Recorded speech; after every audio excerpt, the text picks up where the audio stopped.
Good morning, all. Good morning.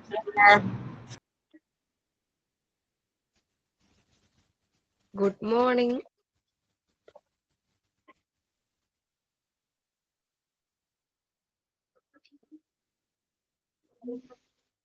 Okay. Then കുറച്ച് നേരമായി നിങ്ങൾ വെയിറ്റ് ചെയ്തിരിക്കുകയായിരുന്നു.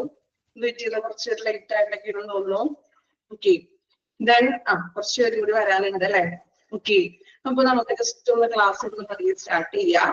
അപ്പൊ കഴിഞ്ഞ ക്ലാസ്സിൽ നമ്മള് പ്രോബ്ലംസ് ആണ് കംപ്ലീറ്റ് ചെയ്തത് അല്ലെ? സ്പെസിഫിക് ആയിട്ടുള്ള പ്രോബ്ലംസുകളും അതുപോലെ എന്താണ് ജനറൽ പ്രോബ്ലംസുകളും അല്ലെ? ഒബിഡിയിൽ പ്രധാനമായിട്ട് വരുന്ന കോമൺ ആയിട്ടുള്ള കുറച്ച് പ്രശ്നങ്ങളും അതുപോലെ തന്നെ നമ്മൾ കുറച്ച് സ്പെസിഫിക് ആയിട്ടുള്ള പ്രോബ്ലംസ് പഠിച്ചു അല്ലെ?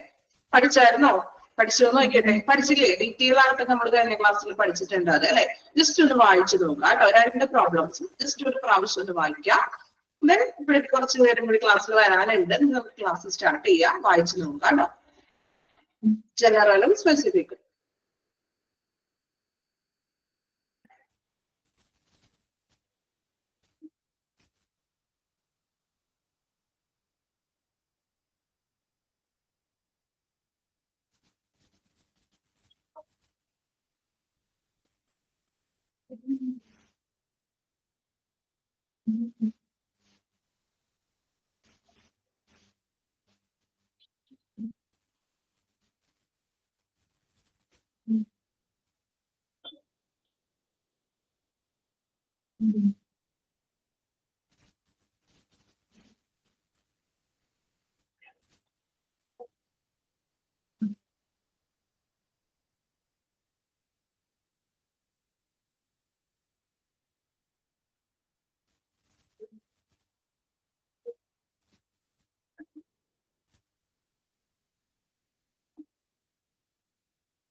പെട്ടെന്ന് വായിക്കാം കേട്ടോ. ജസ്റ്റ് ഒരു പ്രാവശ്യം ഒന്ന് റീഡ് ചെയ്യാം.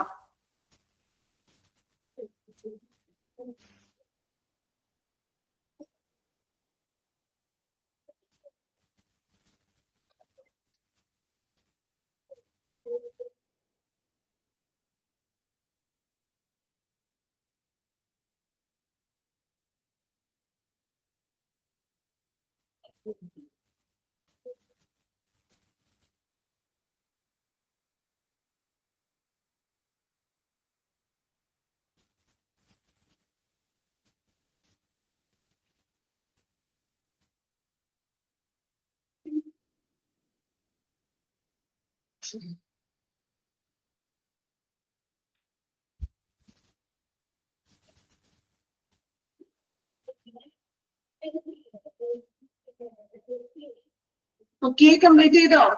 പെട്ടെന്ന് വായിക്കുക. ദെൻ നെക്സ്റ്റ് അടുത്തത് മെത്തേഡ്സ് ടു സോൾവ് ആണ്.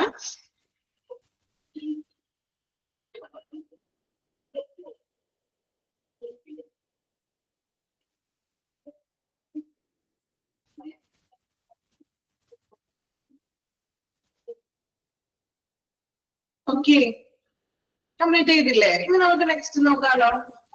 ജനറൽ പ്രോബ്ലംസ് ഏതൊക്കെയാണ്, അല്ലെങ്കിൽ സ്പെസിഫിക് ആയിട്ടുള്ള പ്രോബ്ലംസ് ഒക്കെ പഠിച്ചു. ഇനി ഈ പ്രോബ്ലംസിനൊക്കെ നമുക്കൊരു സൊല്യൂഷൻ വേണം അല്ലെ? കാരണം ഇങ്ങനെ പ്രശ്നങ്ങളായിട്ട് ഇരുന്നാൽ മാത്രം പോരാ, അതിന് നമ്മൾ ഒരു സൊല്യൂഷൻ കൂടി കാണണം. സോ ഈ രണ്ട് പ്രശ്നങ്ങൾക്കുള്ള, അതായത് സ്പെസിഫിക് ആയിട്ടുള്ള പ്രോബ്ലംസിനും ജനറൽ ആയിട്ടുള്ള പ്രോബ്ലംസിനുള്ള മെത്തേഡ്സ് ടു സോൾവ്, എങ്ങനെ നമുക്കത് സോൾവ് ചെയ്യാം, അതിനുള്ള മെത്തേഡ്സുകളാണ് ഇനി നമുക്ക് പഠിക്കാനായിട്ടുള്ളത്. നോക്കാം, മെത്തേഡ്സ് ടു സോൾവ്. അപ്പോൾ ഈ പ്രശ്നങ്ങളൊക്കെ സോൾവ് ചെയ്യാനായിട്ടുള്ള കുറച്ച് പരിഹാര മാർഗങ്ങളാണ് ഇനി പറയുന്നത്. മനസ്സിലാക്കി പഠിക്കാതെ പരിഹാരം ഒന്നും വേണ്ട, നമുക്ക് ഏറ്റവും എളുപ്പത്തിലാണ് തന്നിരിക്കുന്നത്. നമുക്ക് നോക്കാം methods to solve. First one, adequate directional sign. ഹോസ്പിറ്റലില് അല്ലെങ്കിൽ OPD-യില് ആഡിക്വേറ്റ് ആയിട്ടുള്ള ഡയറക്ഷണൽ സൈൻ ബോർഡിൽ വെക്കാണ്. നമ്മളൊരു ഹോസ്പിറ്റലിൽ ചെല്ലുമ്പോൾ തന്നെ ഒരുപാട് ഡയറക്ഷണൽ സൈൻ കാണാറുണ്ട്. ഏതൊക്കെയാണ് നിങ്ങൾ ഹോസ്പിറ്റലിൽ പോകുമ്പോൾ കാണുന്ന ഡയറക്ഷണൽ സൈൻ? ഏതൊക്കെയാണ്? പെട്ടെന്ന് കമന്റ് ചെയ്ത എക്സാമ്പിള്. നമ്മളൊരു ഹോസ്പിറ്റലിൽ ചെല്ലുന്നു, അപ്പൊ നമുക്ക് കാണുന്ന ഡയറക്ഷണൽ സൈൻ, അതായത് നമുക്ക് വഴിയൊന്നും ചോദിക്കേണ്ട. അപ്പൊ നിങ്ങൾ ഏതൊക്കെയാണ് നിങ്ങൾക്ക് അറിയാലോ, നിങ്ങളെ കൊണ്ട് തന്നെ പറയിപ്പിക്കാൻ വേണ്ടിയിട്ടാണ് കേട്ടോ. Canteen, washroom. ക്യാൻറ്റീൻ ആണല്ലോ ആദ്യം നമ്മുടെ കണ്ണിൽ പെടുന്നത്, ആണോ? ക്യാൻറ്റീൻ അല്ലാതെ വേറെ ഒന്നും നിങ്ങൾ കാണാറില്ല. ICU, എക്സിറ്റ്, അതുപോലെ എന്തൊക്കെയുണ്ട്, OT, ലാബ്, അതുപോലെ തന്നെ ഓരോ ഡോക്ടേഴ്സിന്റെ റൂമിലും ഡോക്ടേഴ്സിന്റെ പേര് എഴുതി വെച്ചിട്ടുണ്ടാവും അല്ലേ? ശ്രദ്ധിച്ചിട്ടില്ലേ നിങ്ങള്? നെയിം ബോർഡ് വെച്ചിട്ടുണ്ടാകും അല്ലെ? അതുപോലെ തന്നെ വാർഡ്, അതുപോലെ തന്നെ ഓരോ ഫ്ലോറുകളിലും ഇതുപോലെ ഡയറക്ഷണൽ ആയിട്ട് സൈൻ വെച്ചിട്ടുണ്ടാകും. ഇനി അങ്ങനെ വെക്കുന്നത് കൊണ്ട് എന്താണ്, അതിന് വല്ല പർപ്പസ് ഉണ്ടോ? ഇങ്ങനെ സൈൻ ബോർഡുകൾ ഹോസ്പിറ്റലിൽ വെക്കുന്നത് കൊണ്ട് എന്താ നമുക്ക് അതിന്റെ പ്രയോജനം? എന്തെങ്കിലും പ്രയോജനം ഉണ്ടോ? അല്ലാതെ ചുമ്മാ ഭംഗിക്ക് വേണ്ടി മാത്രം വെക്കുന്നതാണോ ഈ സൈൻ ബോർഡുകൾ എന്ന് പറയുന്നത്? നമുക്ക് ഈസി ആയിട്ട് നമുക്ക് ഡയറക്ഷൻ അറിയാൻ പറ്റും. നമുക്ക് മറ്റുള്ളവരോട് ചോദിക്കൊന്നും വേണ്ട അല്ലെ? നമുക്ക് അവിടെ ഇങ്ങനെ ആരോ വരച്ചിട്ടുണ്ടാകും അല്ലെ? ഇപ്പൊ ലബോറട്ടറി എഴുതിക്കൊണ്ട് നേരെ ഒരു ആരോ വരച്ചിട്ടുണ്ടാവും. മുകളിലത്തെ ഫ്ലോറിലാണെങ്കിൽ മുകളിലേക്ക് ഒരു ആരോ വരച്ചിട്ടുണ്ടാകും അല്ലെ? ഇപ്പൊ നമുക്ക് മറ്റുള്ളവരുടെ ഹെൽപ്പ് ഒന്നും വേണ്ട. നമുക്ക് ഈസി ആയിട്ട് നമുക്ക് എവിടേക്കാണ് പോകേണ്ടത് ആ ഏരിയയിലോട്ട് നമുക്ക് പോകാനായിട്ട് ഈ ഒരു ഡയറക്ഷണൽ സൈൻ ബോർഡ് ഉണ്ടെങ്കിൽ നമുക്ക് സാധിക്കുന്നു.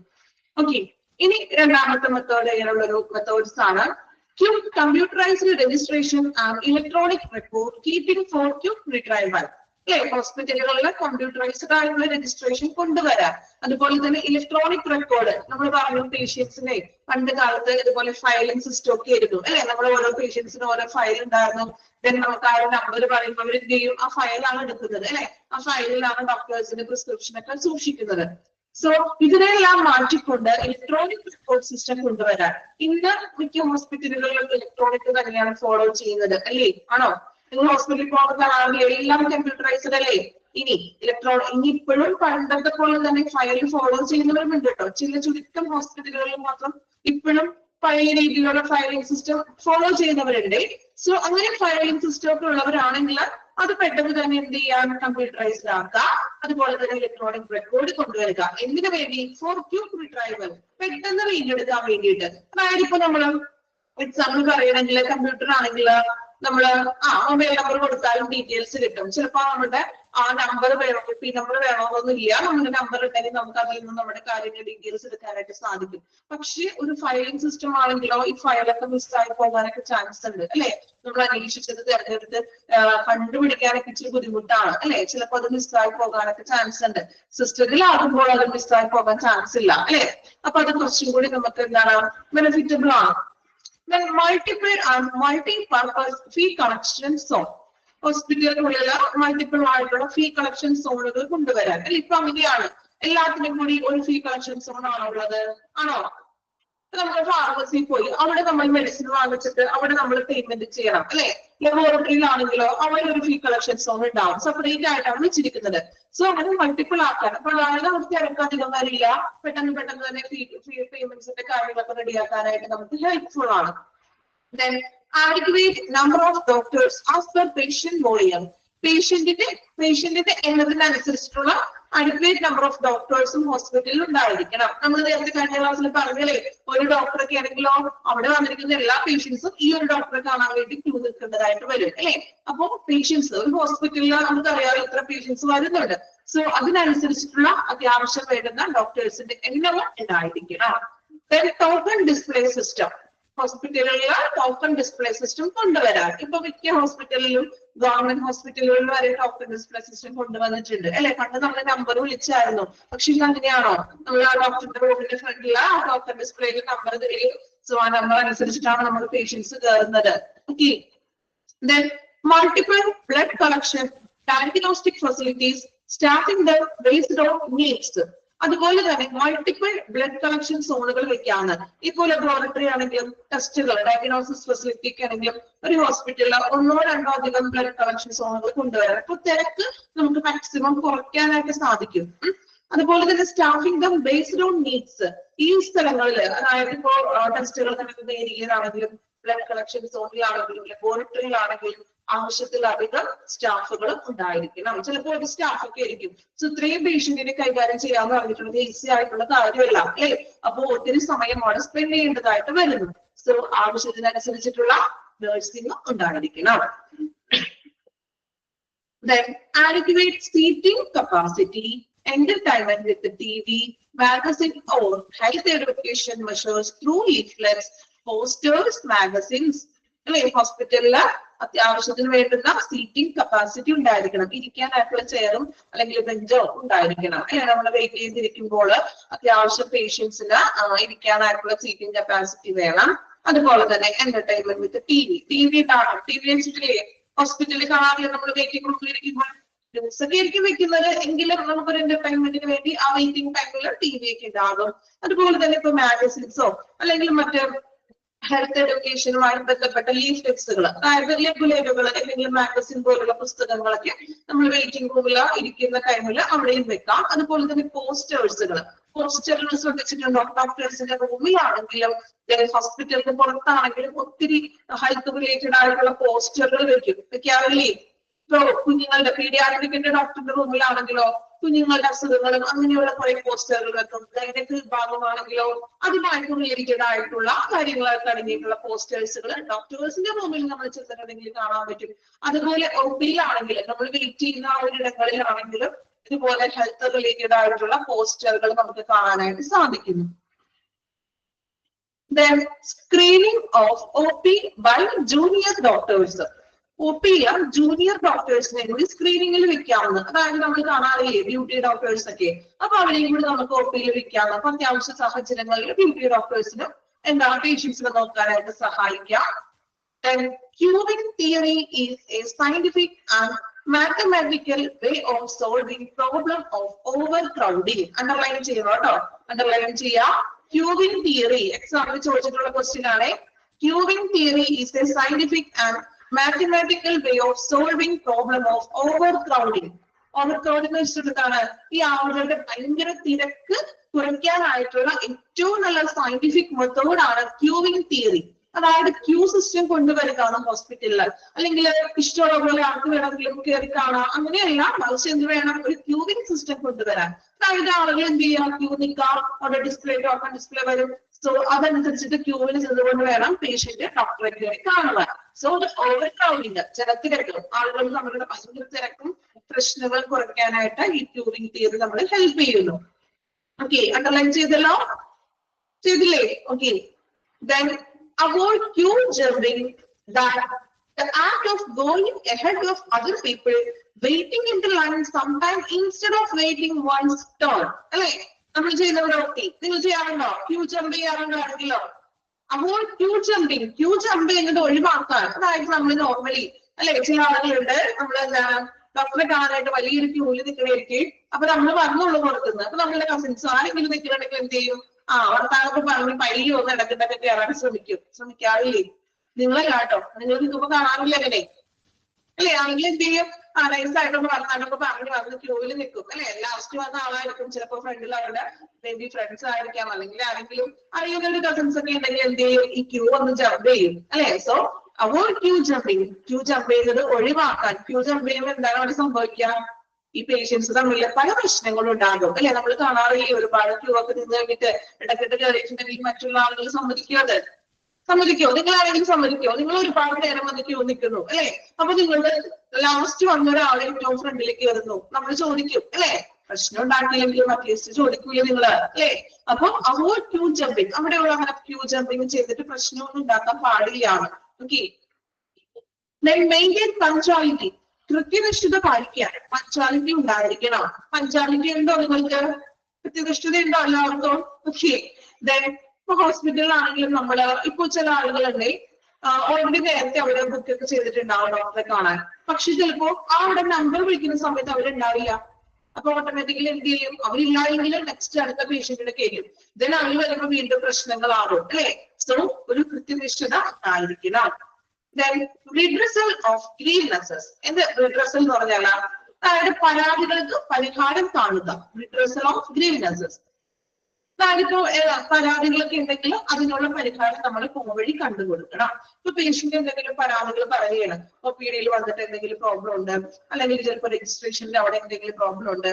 സോ അങ്ങനെ പരാതികൾ പറയുകയാണെങ്കിൽ അതിനുള്ള പരിഹാരം നമ്മൾ കണ്ടിരിക്കണം. Okay, the last one, proper appointment system. Correct ആയിട്ടുള്ള ഒരു അപ്പോയിന്റ്മെന്റ് സിസ്റ്റം ഉണ്ടായിരിക്കണം. ഓക്കെ, ഇത്രയുമാണ് നമ്മൾ ഈ ഒരു പ്രശ്നങ്ങൾ ജനറൽ ആയിട്ടും സ്പെസിഫിക് ആയിട്ടും OPD-യിൽ വരുന്ന പ്രശ്നങ്ങളെ പരിഹരിക്കാനായിട്ടുള്ള മാർഗങ്ങൾ. ഓക്കെ, ക്ലിയർ ആണല്ലോ?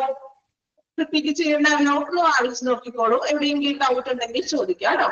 മെത്തേഡ്സ് ടു സോൾവ് വായിച്ചു നോക്കുക, മനസ്സിലാക്കി പഠിച്ചാൽ മതി. ഇമ്പോർട്ടന്റ് ആണ്. ബൈ ഹാർട്ട് ഒന്നും നിങ്ങൾ പഠിക്കേണ്ട, നിങ്ങൾ മനസ്സിലാക്കി പഠിക്കാം.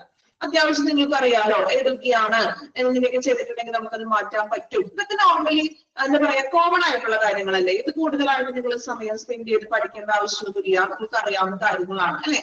നമ്മൾ ഹോസ്പിറ്റലിൽ പോകുമ്പോ നമ്മൾ ഇതൊക്കെ കാണുന്നവരാണ്, അല്ലെങ്കിൽ നമുക്ക് ഇതൊക്കെ എക്സ്പീരിയൻസ് ഉള്ള കാര്യങ്ങളാണ് അല്ലേ. ഒക്കെ ഒന്ന് വായിച്ചു നോക്കിക്കോളൂ. Methods to solve.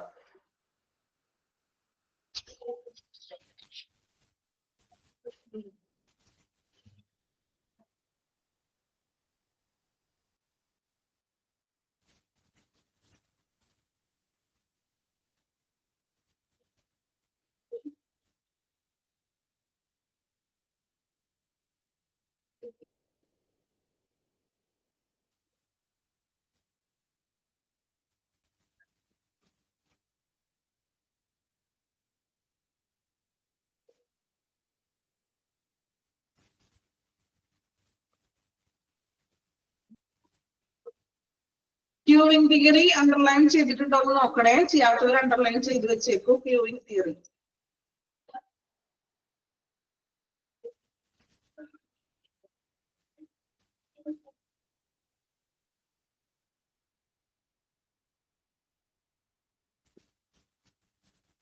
ഈ ഫസ്റ്റ് മെത്തേഡ്സിൽ പറയുന്നത് ആഡിക്വേറ്റ് ഡയറക്ഷണൽ സൈൻ. അതായത് ഇപ്പൊ നമ്മൾ ഹോസ്പിറ്റലിലേക്ക് കടന്നു ചെല്ലുമ്പോൾ എന്താണ് വീഡിയോ കട്ടാവുന്നുണ്ടോ? ഓക്കെ, പറയാതെ നോക്കാം. ആഡിക്വേറ്റ് ഡയറക്ഷണൽ സൈൻ എന്ന് പറഞ്ഞിട്ടുണ്ടെങ്കിലേ ഇപ്പൊ നമ്മൾ ഹോസ്പിറ്റലിലേക്ക് ചെല്ലുമ്പോൾ ഓരോ ഡയറക്ഷണൽ സൈൻ ബോർഡുകളാണ് ഉദ്ദേശിക്കുന്നത്. അതായത് ഇപ്പോൾ ഓരോ റൂമിലാണെങ്കിൽ ഡോക്ടേഴ്സിന്റെ പേരുകൾ, ഡോക്ടേഴ്സിന്റെ റൂമില് ഡോക്ടേഴ്സിന്റെ പേരുകൾ, അതുപോലെ തന്നെ ഇപ്പൊ കാഷ്വാലിറ്റി അല്ലെങ്കിൽ ലബോറട്ടറി, വാർഡ്, ICU ഇങ്ങനെ ആരോഗ്യം വരച്ചിട്ട് ആ ഡയറക്ഷണൽ സൈൻ നമുക്ക് മറ്റുള്ളവരുടെ ഒരു ഹെൽപ്പ് ഇല്ലാതെ തന്നെ നമുക്ക് കൃത്യമായിട്ടുള്ള ഒരു ഡയറക്ഷൻ നമുക്ക് ലഭിക്കുന്നു. ഇനി നമുക്ക് മേ ബി എന്തെങ്കിലും ഡൗട്ട്സ് ഉണ്ടെങ്കിൽ മാത്രം നമുക്ക് ചോദിച്ചാൽ മതി. ഡയറക്ഷണൽ സൈൻസ് ആണ് ഉദ്ദേശിക്കുന്നത്. ക്ലിയർ ആണോ? സൈൻ ബോർഡുകൾ ഉണ്ടല്ലോ ഹോസ്പിറ്റലുകളിൽ നമ്മൾ ഉപയോഗിക്കുന്നത്. ഓക്കെ, ലാസ്റ്റ് രണ്ടാമത്തത് റിഡ്രസൽ ഓഫ് ഗ്രീവ്നെസ്, അതായത് പരാതികൾക്ക് പരിഹാരം കാണുകയാണ്. പേഷ്യൻസ് എന്തെങ്കിലും പരാതികൾക്ക് പറഞ്ഞിട്ടുണ്ടെങ്കിലോ അതിനുള്ള പരിഹാരം നമ്മൾ കണ്ടിരിക്കണം. അല്ലാതെ കംപ്ലൈൻസ് കൊടുത്തിട്ടുണ്ടെങ്കിൽ അത് കംപ്ലൈൻസ് ആയിട്ട് മാത്രമല്ല ഇരിക്കേണ്ടത്, ആ കംപ്ലൈൻസിനുള്ള ഒരു സൊല്യൂഷനും കൂടി ഹോസ്പിറ്റലിന്റെ ഭാഗത്ത് നിന്ന് ചെയ്തു കൊടുക്കണം.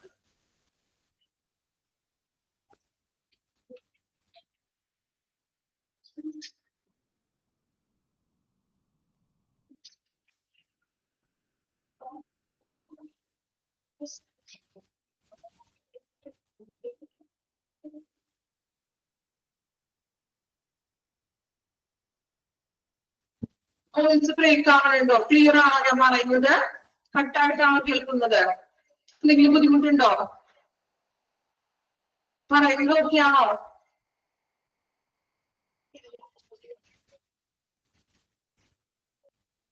ഇടയ്ക്ക് ബ്രേക്ക് ആവുന്നുണ്ട്. ഓക്കെ, എല്ലാവർക്കും ഉണ്ടോ? റേഞ്ചിന്റെ ഇഷ്യൂസ് ആണോ? നോക്കാട്ടോ, ബുദ്ധിമുട്ടുണ്ടെങ്കിൽ പറയാ. കട്ടാവുന്നുണ്ട്. ഓക്കെ, കോമൺ ആയിട്ട് എല്ലാവർക്കും അങ്ങനെ എന്തെങ്കിലും ബുദ്ധിമുട്ടുണ്ടെങ്കിൽ പറയാം. ദെൻ ഇനി നിങ്ങൾ റേഞ്ചിന്റെ പ്രശ്നം ഉണ്ടാവുമ്പോൾ ചിലപ്പോ കോമൺ ആയിട്ട് അങ്ങനെ എന്തെങ്കിലും ബുദ്ധിമുട്ടുണ്ടെങ്കിൽ പറഞ്ഞോളൂ. ഓക്കെ, ദെൻ വായിച്ച് കംപ്ലീറ്റ് ചെയ്തു എല്ലാവരും methods to solve. Okay, clear ആണോ എല്ലാവർക്കും? നെക്സ്റ്റ് അടുത്ത ഭാഗത്തേക്ക് പോകാലോ? നോക്കിയാണല്ലോ? ദെൻ നോക്കാം കേട്ടോ. Next one, clinical records kept in an OPD. ഒരു OPDയിൽ നമ്മൾ കെപ്റ്റ് ചെയ്ത് സൂക്ഷിക്കുന്ന ക്ലിനിക്കൽ റെക്കോർഡ്സുകൾ ഏതൊക്കെയാണ്? ഇമ്പോർട്ടന്റ് ആണ്, ഒന്ന് സൈഡിൽ ഒന്ന് മാർക്ക് ചെയ്ത് വെച്ചോളൂ, പഠിച്ചോളൂ. ക്ലിനിക്കൽ റെക്കോർഡ്സ് OPDയിൽ നമ്മൾ സൂക്ഷിക്കുന്ന റെക്കോർഡ്സുകൾ ഏതൊക്കെയാണ്? ജസ്റ്റ് ആ റെക്കോർഡ്സിന്റെ പേരുകൾ മാത്രമേ ഉള്ളൂ. സോ അത് ഒന്ന് ബൈ ഹാർട്ട് ചെയ്ത് തന്നെ പഠിച്ചു വെച്ചോളൂ. OPD registration form, admission form, medication record, treatment record, investigation record and consent forms. ഏതൊക്കെയാണ്? OPD registration form, admission form, then medication record, treatment record, investigation record. Investigation വെച്ചാൽ എന്താണ്? MLC കേസുകളൊക്കെ ഉണ്ടാവില്ലേ ഹോസ്പിറ്റലുകളിൽ വരുന്ന? ഇനി MLC കേസ് എന്താണെന്ന് അറിയാമോ? മെഡിക്കോ ലീഗൽ കേസസുകള്, അതായത് ഇപ്പോൾ ആക്സിഡന്റ് കേസസുകള്, സൂയിസൈഡ് കേസസ്, അതുപോലെ ഇനി എന്തെങ്കിലും മർഡർ കേസസുകള്. അപ്പോൾ അതായത് പോലീസിന്റെ സഹായത്തോടു കൂടി വരുന്ന ലീഗൽ ആയിട്ടുള്ള കേസുകള്, അങ്ങനെയുള്ള കേസുകളുടെ റെക്കോർഡ്സ് ആണ് ഇൻവെസ്റ്റിഗേഷൻ റെക്കോർഡ് എന്ന് പറയുന്നത്. ഓക്കെ, സൈഡിൽ മാർക്ക് ചെയ്ത് വെച്ചോ, പഠിക്കുന്നവരാണ് ക്ലിനിക്കൽ റെക്കോർഡ്സ്, എക്സാമിന് ചോദിക്കാറുണ്ടത്. ഓക്കെ, നെക്സ്റ്റ് വൺ നോക്കാം. Every hospital must maintain any medical records relating to her indoor patients or a period of 3 years from the date of commencement of the treatment. Commencement എന്ന് പറഞ്ഞിട്ടുണ്ടെങ്കിൽ ആ ഒരു treatment start ചെയ്തത്, അതായത് ചികിത്സ തുടങ്ങിയിട്ട് ഒരു പേഷ്യന്റ് ഇപ്പൊ ഇൻഡോർ ആയിട്ടുള്ള ഹോസ്പിറ്റലിൽ അഡ്മിറ്റ് ആയിട്ടുള്ള ഒരു പേഷ്യൻസിന്റെ റെക്കോർഡ്സ് അറ്റ്ലീസ്റ്റ് 3 years നമ്മുടെ ആ ഹോസ്പിറ്റലിൽ സൂക്ഷിച്ചിരിക്കണം. 3 years ആണ് മിനിമം പറയുന്നത് സൂക്ഷിക്കാനായിട്ട്. 3 years എന്നുള്ളത് ഒന്ന് റൗണ്ട് ചെയ്ത് വെച്ചേക്കാം കേട്ടോ. 3 years റൗണ്ട് ചെയ്ത് വെക്കുക, അല്ലെങ്കിൽ ഒന്ന് അണ്ടർലൈൻ ചെയ്യാം. അപ്പൊ ഒരു ഹോസ്പിറ്റലില് മസ്റ്റ് ആയിട്ടും ഒരു 3 വർഷമെങ്കിലും അവിടുത്തെ ഇൻഡോർ പേഷ്യൻസിന്റെ മെഡിക്കൽ റെക്കോർഡ്സുകൾ സൂക്ഷിച്ചു വെക്കണം. ഓക്കെ, 3 year ആണ് മാക്സിമം പറയുന്നത്. ഓക്കെ, 3 year റൗണ്ട് ചെയ്ത് വെക്കുക. ഓക്കെ, വായിച്ചു നോക്കണ്ടേ? ഒന്ന് വായിച്ചു നോക്കിക്കോളൂ ക്ലിനിക്കൽ റെക്കോർഡ്സും. ആ കുഞ്ഞി പാരഗ്രാഫ് കൂടി ഒന്ന് വായിക്കാം.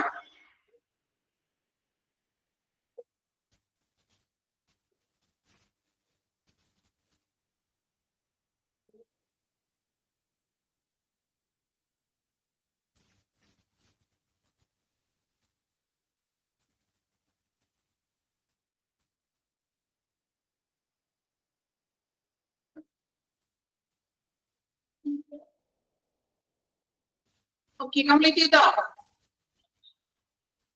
നിങ്ങൾക്ക് ഇങ്ങനെ പറഞ്ഞു തന്നിട്ട് ഞാൻ വായിപ്പിച്ചില്ലെങ്കിൽ എന്താ പറയാ, എനിക്കൊരു സാറ്റിസ്ഫാക്ഷൻ ഉണ്ടാവില്ല. കുറെ എടുത്തു പോയിട്ടുണ്ടെങ്കിൽ നിങ്ങൾക്ക് വായിച്ചു കഴിയുമ്പോഴല്ലേ നിങ്ങൾക്കും ഒരു ഇത് വരുന്നത്. കാര്യം നമ്മൾ 2-3 പ്രാവശ്യം റിപ്പീറ്റ് ചെയ്ത് പറയുന്നുണ്ട്, എങ്കിലും നിങ്ങളെ കൊണ്ട് അത് കുഞ്ഞു ചെറിയൊരു കാര്യമാണെങ്കിൽ അത് വായിച്ചു കഴിഞ്ഞാലേ കുറച്ചും കൂടി നിങ്ങളത് ഓക്കെ ആണോ എന്ന് എനിക്കും ഒരു സാറ്റിസ്ഫാക്ഷൻ വരുള്ളൂ. അതുകൊണ്ടാണ് ഞാൻ വായിപ്പിക്കുന്നത്. കുഴപ്പമില്ലല്ലോ, ചിലവർക്ക് ഇപ്പൊ വായിപ്പിക്കുമ്പോൾ അങ്ങനെ ബുദ്ധിമുട്ട് ഒരു ടീച്ചർക്ക് എടുത്ത് പോയി കൂടെ എന്ന് തോന്നിയേക്കാം. അതുകൊണ്ടാണ് ഞാൻ പറഞ്ഞത് നമ്മൾ ഈ ഒരു മെത്തേഡ് തന്നെയാണ് ഫോളോ ചെയ്യുന്നത്. ഓക്കെ, അപ്പൊ നെക്സ്റ്റ് നോക്കാം. ഇനി നമ്മൾ അടുത്തൊരു പുതിയൊരു പേഴ്സണെ കുറിച്ചാണ് പഠിക്കാൻ പോകുന്നത്. Job description OPD assistant. OPD അസിസ്റ്റന്റിനെ കുറിച്ചാണ് ഇനി നമ്മൾ പഠിക്കാൻ പോകുന്നത്. ഇനി OPD അസിസ്റ്റന്റ് എന്ന് പറയുന്നത് ആരാണ്? നമ്മൾ പറയുന്നത് ഡോക്ടേഴ്സിന്റെ ഒപ്പം കൂടെ ഒരു അസിസ്റ്റന്റ് ഉണ്ടാകും അല്ലെ? ഡോക്ടേഴ്സിന്റെ റൂമിൽ ഒരു OPD അസിസ്റ്റന്റ് ഉണ്ടാകും. സോ ആ OPD അസിസ്റ്റന്റിന്റെ ഡ്യൂട്ടീസ് എന്തൊക്കെയാണ് അവർ ചെയ്യേണ്ടത് അല്ലെ? നമ്മൾ നോക്കുമ്പോൾ എപ്പോഴും അവരെ ഡോക്ടറിന്റെ റൂമിൽ ഉണ്ടാവും, ഇടയ്ക്ക് പുറത്തേക്ക് പോകും, ചീട്ട് എടുക്കുന്നു, അവിടേക്ക് ഓടുന്നു, ഇവിടേക്ക് ഓടുന്നു, ആകെ ധൃതി പിടിച്ച് നടക്കുന്നത് നമ്മൾ ശ്രദ്ധിച്ചിട്ടുണ്ടാകും ഇല്ലേ? ശ്രദ്ധിച്ചിട്ടുണ്ടോ? OPD അസിസ്റ്റന്റ് ചുമ്മാ നിൽക്കുകയാണ് ചെയ്യുന്നത്. അവർക്ക് പല ഡ്യൂട്ടി ഉണ്ടാവും. അവിടെ ഇപ്പൊ ഓരോ ഡിപ്പാർട്ട്മെന്റിലും ചിലപ്പോൾ ഓടി നടക്കുന്നുണ്ടാവും. അതിന്റെ ഇടയിൽ പേഷ്യന്റ് വരുമ്പോൾ പേഷ്യന്റിനെ കൃത്യമായിട്ട് ഡോക്ടറിന്റെ റൂമിൽ കയറ്റണം അല്ലെ? ചിലപ്പോ മറ്റു പല പല കാര്യങ്ങൾ അവർ ചെയ്യുന്നുണ്ടാവും. സോ അവരുടെ ജോബ് ഡിസ്ക്രിപ്ഷൻ അല്ലെങ്കിൽ അവർ എന്തൊക്കെയാണ് അവർ ചെയ്യേണ്ടത്, അവരുടെ റെസ്പോൺസിബിലിറ്റീസ് ആണ് നമ്മൾ ഇനി നെക്സ്റ്റ് നോക്കാൻ പോകുന്നത്. നോക്കാം കേട്ടോ, ശ്രദ്ധിക്കാം. Arrangements of necessary instrument for OPD. OPD-യിലേക്ക് ആവശ്യമായിട്ടുള്ള എല്ലാ ഇൻസ്ട്രുമെന്റ്സുകളും അറേഞ്ച് ചെയ്ത് വെക്കാണ്. ഇപ്പൊ ഡോക്ടറിന്റെ റൂമിലാണെങ്കിലും ആ റൂമിലെ കാര്യങ്ങളൊക്കെ എന്ത് ചെയ്യണം, അറേഞ്ച് ചെയ്ത് വെക്കാം. ഇപ്പോ BP നോക്കുന്നതാണെങ്കിലും സ്റ്റെതസ്കോപ്പ് അല്ലെങ്കിൽ ടെമ്പറേച്ചർ, ഇതിനെല്ലാം നമ്മൾ സ്റ്റെതസ്കോപ്പ് ആണെങ്കിൽ തെർമോമീറ്റർ ഇതൊക്കെ സെറ്റ് ചെയ്ത് വെക്കാണ്. എല്ലാ ഇൻസ്ട്രുമെന്റ്സുകളും സെറ്റ് ചെയ്ത് അറേഞ്ച് ചെയ്ത് വെക്കണം. Directing patient from one place to other place inside the hospital. ഹോസ്പിറ്റലിന്റെ ഉള്ളിൽ തന്നെ പേഷ്യൻസിനെ ഒരു സ്ഥലത്ത് നിന്നും മറ്റൊരു സ്ഥലത്തേക്ക് നമ്മൾ ഡയറക്റ്റ് ചെയ്യാനായിട്ട് ഹെൽപ്പ് ചെയ്യണം എന്ന്. ഇപ്പൊ എക്സാമ്പിൾ പറയണമെങ്കിൽ ഒരു പേഷ്യന്റ് ഡോക്ടറെ കണ്ടു, ഡോക്ടർ ട്രീറ്റ്മെന്റ് ഒക്കെ ചെയ്തു, ഡോക്ടറിന്റെ കൺസൾട്ടേഷൻ ഒക്കെ കഴിഞ്ഞു. ഇപ്പൊ ഡോക്ടർ ഇങ്ങനെ ലബോറട്ടറിയിൽ ലാബ് ടെസ്റ്റുകൾ ചെയ്യാൻ പറഞ്ഞു. അപ്പൊ പേഷ്യന്റിന് ചിലപ്പോൾ അറിയില്ല. അപ്പൊ പേഷ്യന്റിനെ ഒന്ന് ലബോറട്ടറിയിലേക്ക് എത്തിക്കുക, അല്ലെങ്കിൽ ചിലപ്പോൾ എക്സ്റേ എടുക്കാൻ പറഞ്ഞു, സ്കാൻ ചെയ്യാൻ പറഞ്ഞു. ആ ഏരിയയിലോട്ട് ഒന്ന് പേഷ്യന്റിനെ ഒന്ന് ഹെൽപ്പ് ചെയ്യാം, ഒന്ന് അസിസ്റ്റ് ചെയ്യുക. Okay, translating in case of requirement.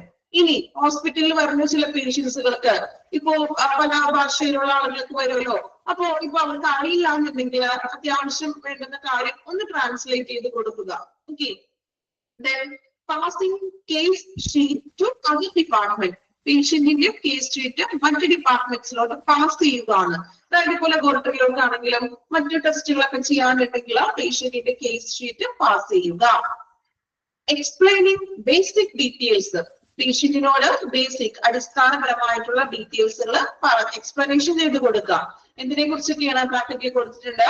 Life medicines, മരുന്നുകളെ കുറിച്ചിട്ടുള്ളതും treatments, then reason for waiting അല്ലെ, നമ്മള് പുറത്ത് വെയിറ്റ് ചെയ്ത് നിൽക്കുമ്പോൾ നമ്മൾ ചോദിക്കാറില്ലേ ആ നഴ്സ് ഇറങ്ങി വരാനൊക്കെ കാത്തു നിൽക്കും അല്ലെ, എന്തിനാണ്? ഇപ്പൊ എത്രാമത്തെ നമ്പറാണ് കയറിയിരിക്കുന്നത് നമ്മൾ ചോദിക്കാറുണ്ട്, എല്ലാവരും ചോദിക്കാറുള്ള കാര്യമാണ് അല്ലെ. അപ്പോ മെഡിസിൻസിനെ കുറിച്ചിട്ടുള്ള കാര്യങ്ങളും ട്രീറ്റ്മെന്റ്സിനെ കുറിച്ചിട്ടുള്ളതാണെങ്കിലും അതുപോലെ റീസൺ ഫോർ വെയിറ്റിംഗ് അല്ലെ, നമ്മൾ ഒരുപാട് നേരം വെയിറ്റ് ചെയ്തിട്ടുണ്ടെങ്കിൽ ഡോക്ടറില്ലേ അല്ലെങ്കിൽ ഡോക്ടർ എപ്പോൾ വരും, എപ്പോഴാണ് ഇരിക്കുന്നത് അല്ലെ എന്നുള്ള കാര്യങ്ങളെ കുറിച്ചിട്ടൊക്കെ പേഷ്യൻസിനോട് പറഞ്ഞു കൊടുക്കുക. Assist to open new medical records, പുതിയ മെഡിക്കൽ റെക്കോർഡ്സ് ഒക്കെ ഓപ്പൺ ചെയ്യാനായിട്ട് ഹെൽപ്പ് ചെയ്യുന്നത് ഈ ഒരു OPD അസിസ്റ്റന്റ് ആണ്. എൻഷുർ കസ്റ്റമർ സാറ്റിസ്ഫാക്ഷൻ, കസ്റ്റമർ എന്ന് പറയുന്നത് ആരാണ്? ഇവിടെ ഹോസ്പിറ്റലിൽ ഒരു കസ്റ്റമർ ഉദ്ദേശിക്കുന്നത് ആരെയാണ്? കസ്റ്റമർ പേഷ്യന്റ് ആണ് കേട്ടോ. ചിലപ്പോ നമുക്ക് ചില ചാപ്റ്റേഴ്സുകളിലൊക്കെ കസ്റ്റമർ എന്നൊക്കെ പറയും കേട്ടോ. കസ്റ്റമർ എന്ന് പറഞ്ഞാല് ഹോസ്പിറ്റലിൽ വരുന്ന കസ്റ്റമർ ആരാണ്? പേഷ്യന്റ് ആണ്. ഓക്കെ, അപ്പൊ കസ്റ്റമറിന്റെ സാറ്റിസ്ഫാക്ഷൻ, വരുന്ന പേഷ്യന്റിന്റെ സംതൃപ്തി ഉറപ്പുവരുത്തുക. അതായത് അവിടേക്ക് വരുന്ന പേഷ്യന്റിന് മാക്സിമം അവരെ കൊണ്ട് പറ്റുന്ന രീതിയിലുള്ള ഹെൽപ്പായിട്ട് ചെയ്യുക, ഹെൽപ്പുകൾ ചെയ്യണം, അസിസ്റ്റ് ചെയ്യുക. പേഷ്യന്റിന്റെ സംതൃപ്തി, പേഷ്യന്റിന് അവിടെ വരുന്ന ട്രീറ്റ്മെന്റ്സ് ആണെങ്കിലും മറ്റെല്ലാ തരത്തിലുള്ള സർവീസസുകളിലും പേഷ്യന്റ് സാറ്റിസ്ഫൈഡ് ആയിരിക്കണം. ഓക്കെ, ഇത്രയുമാണ് ഒരു OPD അസിസ്റ്റന്റിന്റെ ജോബ് ഡിസ്ക്രിപ്ഷൻ. അതായത് റെസ്പോൺസിബിലിറ്റി എന്ന് പറയാം, ഡ്യൂട്ടീസ് എന്ന് വേണമെങ്കിൽ പറയാം. ഓക്കെ, ഇത് വായിച്ചു നോക്കിക്കോളൂ. ഡൗട്ട്സ് ഉണ്ടെങ്കിൽ ചോദിക്കുക, വായിക്കാം. ഓരോ പോയിന്റ് മനസ്സിലാക്കി വായിക്കണേ.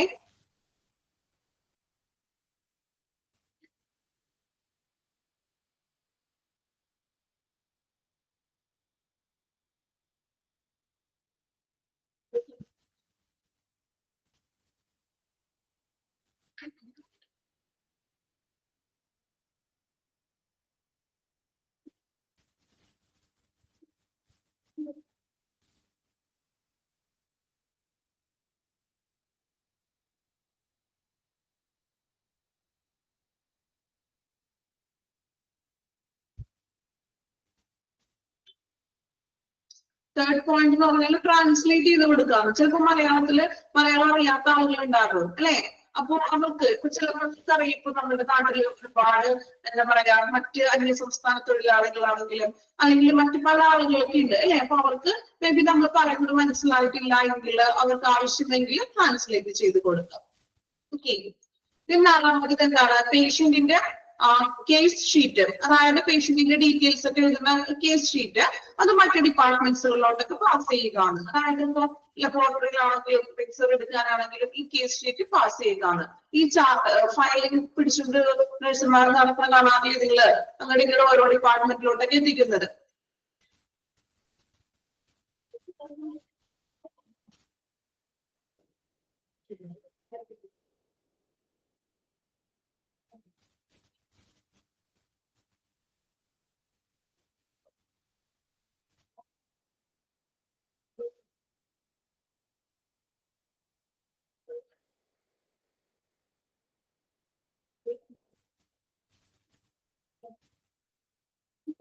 വായിച്ച് കംപ്ലീറ്റ് ചെയ്യാട്ടോ.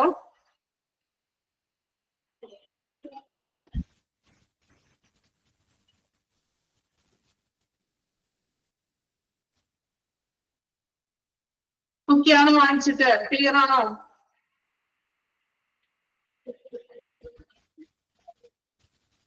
Okay, next example of registration system. അതായത് നമ്മൾ ഹോസ്പിറ്റലിൽ ചെയ്യുമ്പോൾ നമ്മൾ ആ ഒരു രജിസ്ട്രേഷൻ ഡിപ്പാർട്ട്മെന്റിൽ നമ്മളുടെ പേഷ്യന്റിന്റെ ഡീറ്റെയിൽസും കാര്യങ്ങളും രജിസ്ട്രേഷൻ ചെയ്യുന്ന ആ ഒരു എന്താ പറയാ രജിസ്ട്രേഷന്റെ ആ ഒരു മോഡലാണ് താഴെ കൊടുത്തിരിക്കുന്നത്. പിക്ചർ എത്രത്തോളം ക്ലിയർ ആണെന്ന് എനിക്ക് അറിയില്ല. ജസ്റ്റ് നമുക്കൊന്ന് നോക്കാം.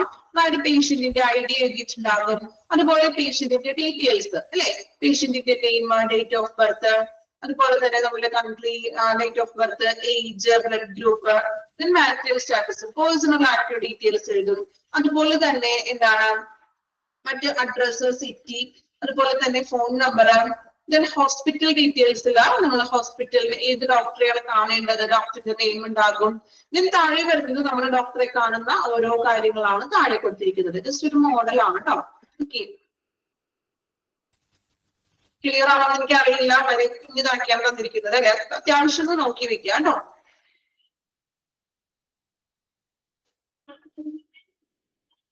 നെക്സ്റ്റ് വൺ ഈ ഒരു ചാപ്റ്ററിലെ ലാസ്റ്റ് സെക്ഷൻ ആണ്. ഇപ്പൊ നമ്മൾ OPD അസിസ്റ്റന്റിനെ കുറിച്ച് പഠിച്ചു, ആരാണെന്ന് മനസ്സിലാക്കി, അവരുടെ ജോബ് ഡ്യൂട്ടീസ് അല്ലെങ്കിൽ ജോബ് ഡിസ്ക്രിപ്ഷൻ ആണ് നമ്മൾ നോക്കിയത്. ഇനി നെക്സ്റ്റ് വൺ നോക്കുന്നത് ഗസ്റ്റ് റിലേഷൻ ഓഫീസർ. ഓക്കെ, പുതിയൊരു കോഴ്സിനാണ് ഗസ്റ്റ് റിലേഷൻ ഓഫീസർ. നോക്കാം, ഈ ഗസ്റ്റ് റിലേഷൻ ഓഫീസർ ആ പേരിൽ തന്നെ ഉണ്ട് ആൾ ആരാണെന്നുള്ളത്. A guest relation officer, also known as guest relation coordinator or guest relation specialist. Underline ചെയ്യാട്ടോ. A guest relation അത് കംപ്ലീറ്റ് ആയിട്ട് അണ്ടർലൈൻ ചെയ്യണേ, ആ കംപ്ലീറ്റ് ആയിട്ട് അണ്ടർലൈൻ ചെയ്യാം. ഗസ്റ്റ് റിലേഷൻ ഓഫീസർ അറിയപ്പെടുന്ന മറ്റു രണ്ട് പേരുകളാണ് guest relation coordinator or guest relation specialist. Okay, is a customer service centered employee who essentially greets. ആ പേരിൽ തന്നെയുണ്ട് ഗസ്റ്റ് റിലേഷൻ. വരുന്ന ഗസ്റ്റുകളെ സ്വാഗതം ചെയ്യുന്ന, ഗ്രീറ്റ് ചെയ്യുന്ന കസ്റ്റമർ സർവീസ് സെന്റേർഡ് എംപ്ലോയി ആണ് ഗസ്റ്റ് റിലേഷൻ ഓഫീസർ എന്ന് പറയുന്നത്. ഹോസ്പിറ്റലിലേക്ക് വരുന്ന ഗസ്റ്റ് ആരാണ്? ഹോസ്പിറ്റലിൽ വരുന്ന ഗസ്റ്റ് കസ്റ്റമർ ആണെങ്കിലും ഗസ്റ്റ് ആണെങ്കിലും ആരാ ഹോസ്പിറ്റലിലെ ഗസ്റ്റ് എന്ന് പറഞ്ഞിട്ടുണ്ടെങ്കിൽ പേഷ്യന്റ് ആണ് അല്ലെ.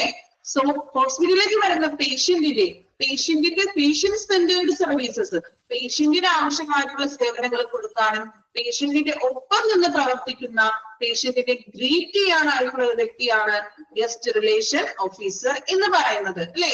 നമുക്കറിയാം, നമ്മള് ഹോസ്പിറ്റലിൽ പോകുമ്പോൾ കുറെ വ്യക്തികളെയൊക്കെ കാണാറുണ്ട്. പക്ഷെ ഓരോരുത്തർക്ക് ഇന്ന പേരുകളുണ്ട്, അല്ലെങ്കിൽ ആ പേഴ്സണ് എത്ര ഡ്യൂട്ടീസ് ഉണ്ട്, അതൊക്കെ നിങ്ങൾക്ക് അറിയാമായിരുന്നോ?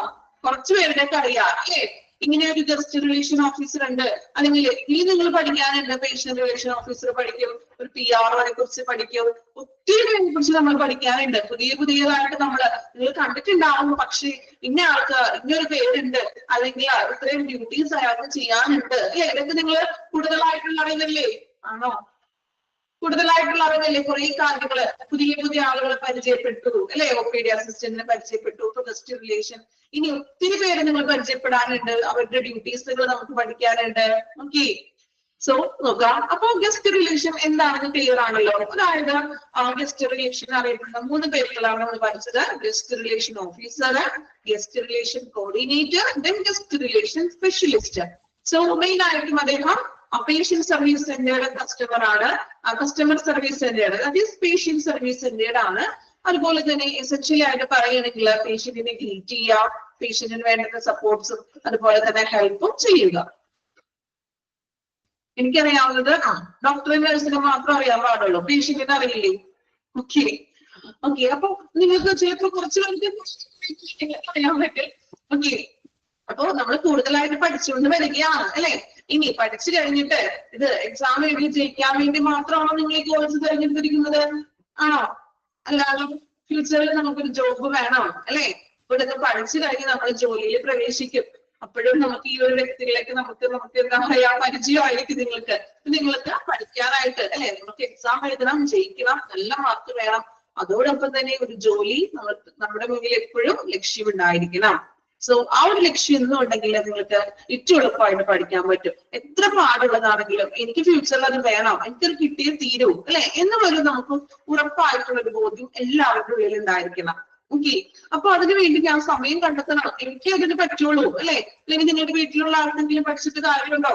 കോഴ്സ് ചെയ്യുന്നത് ആരാണ്? ഞാനാണ്. എനിക്ക് ഇഷ്ടത്തിനാണ്, എനിക്കൊരു ജോലിയിലേക്ക് കയറണം അല്ലെ. അപ്പൊ അത് എന്നെ കൊണ്ട് പറ്റും. എത്ര സാഹചര്യങ്ങൾ, ചിലപ്പോ നമുക്ക് എന്താ പറയാ എല്ലാവർക്കും ഒരേപോലെയുള്ള സാഹചര്യങ്ങൾ ആയിരിക്കില്ല പഠിക്കാനായിട്ട് അല്ലെ. ഇപ്പൊ നിങ്ങളുടെ വീട്ടിലാണെങ്കിലും എന്തെങ്കിലും ഫാമിലി ഇഷ്യൂസ് ഉണ്ടാകാം, അല്ലെങ്കിൽ എന്താ പറയാ കുട്ടികളുള്ളവരാണെങ്കിൽ അതിന്റെ തിരക്കുണ്ടാകും, നിങ്ങൾ വേറൊരു വർക്ക് ചെയ്യുന്നവരാണെങ്കിലോ അല്ലെ. അപ്പൊ പല രീതിയിലും നിന്നുള്ളവരാണ് ഈ ക്ലാസ് റൂമിലുള്ളത് അല്ലെ. പല സാഹചര്യങ്ങളിലുള്ളവരാണ്. സോ എങ്കിലും നമ്മൾ മാത്രമേ ഉള്ളൂ നമുക്ക് പഠിക്കാൻ, നമ്മൾ തന്നെ സ്വയം എഫേർട്ട് എടുക്കണം അല്ലെ. സോ നമ്മൾ പഠിച്ചിട്ടുണ്ടെങ്കിൽ എഫേർട്ട് എടുത്തിട്ടുണ്ടെങ്കിൽ തീർച്ചയായിട്ടും നിങ്ങൾക്ക് അതിനുള്ള ഫലം ഉണ്ടായിരിക്കും. ഓക്കെ, കുറച്ചിത്തിരി ഒപ്പം ഒഴിച്ച് കഷ്ടപ്പെട്ടാലും എന്താ പറയാ ഓക്കെ. കുഞ്ഞ് മടിയിൽ ഇരുന്ന് പഠിക്കുന്നവർ വരെ കൂട്ടത്തിൽ ഉണ്ടാവും. ചിലപ്പോൾ നിങ്ങൾ അടുക്കളയിൽ ജോലി ചെയ്യുന്നവരുണ്ടാകാം, അല്ലെ? ഒത്തിരി കഷ്ടപ്പെട്ട് പഠിക്കുന്നവരൊക്കെ ഉണ്ടാകും. എങ്കിലും ആ കഷ്ടപ്പാടിന് തീർച്ചയായിട്ടും നിങ്ങൾക്ക് അതിനുള്ള ഫലം കിട്ടും. ഓക്കെ, ഷുവർ ആയിട്ടുള്ള ഒരു കാര്യമാണ്, ഫലം കിട്ടും. ചിലപ്പോൾ ഒരു 6 മാസത്തെ കാര്യമല്ലേ, കുറച്ച് രാത്രി ഇച്ചിരി ഉറക്കമൊക്കെ ഒഴിക്കുന്നതായിട്ട് വരും. ചിലവർ ഉറക്കത്തിൽ കോംപ്രമൈസ് ഇല്ലാത്ത ആളുകൾ ഉണ്ടാകാം, അല്ലെ? അപ്പൊ അങ്ങനെയുള്ള ആൾക്കാരൊക്കെ ആണെങ്കിൽ കുറച്ചു നേരം നിങ്ങൾ ഉറക്കമൊക്കെ ഒരു 6 മാസത്തേക്കുള്ള ഒരു കാര്യമല്ലേ, കുറച്ച് ഉറക്കമൊക്കെ മാറ്റി വെച്ച് നന്നായിട്ടൊക്കെ പഠിക്കാം. പിന്നെ നമുക്ക് ജോലിയൊക്കെ കിട്ടി സുഖമായിട്ട് കിടന്ന് ഉറങ്ങാലോ. ഓക്കെ, അപ്പോ ഇടയ്ക്കൊന്നൊരു മോട്ടിവേഷൻ തന്നാണ് കേട്ടോ. ക്ലാസ്സിന്റെ ഇടയിലൊക്കെ ടൈമൊന്നും കിട്ടാറില്ല, എങ്കിലും പറ്റുന്ന പോലെ ഞാൻ ഇടയ്ക്കിടയ്ക്ക് ഇങ്ങനെ ഒരു മോട്ടിവേഷൻ തന്നാലേ നമ്മൾ ആരെങ്കിലും ബാക്കിൽ ഇങ്ങനെ എന്താ പറയാ തള്ളാനുണ്ടെങ്കിലേ നമ്മൾ പഠിക്കുള്ളൂ. ഓക്കെ, അപ്പൊ ഇടയ്ക്കൊക്കെ ഒന്ന് ഓർമ്മിപ്പിക്കാം. ദെൻ നമുക്ക് ഇനി ക്ലാസ്സിലോട്ട് വരാം. ഗസ്റ്റ് റിലേഷൻ മോട്ടിവേഷൻ ചെയ്യാറുണ്ട്. ഓക്കെ, എനിക്ക് ഇഷ്ടമാണ് മോട്ടിവേഷൻ ചെയ്യുന്നത്, അല്ലെ?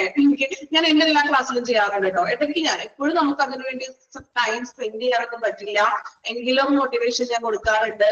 ചിലപ്പോ ആ ഒരു മോട്ടിവേഷൻ ആയിരിക്കും ചിലവരുടെ എന്താ പറയാ ഫ്യൂച്ചർ തന്നെ മാറ്റിമറിക്കുന്നതൊക്കെ നമ്മൾ പറയും, അല്ലെ?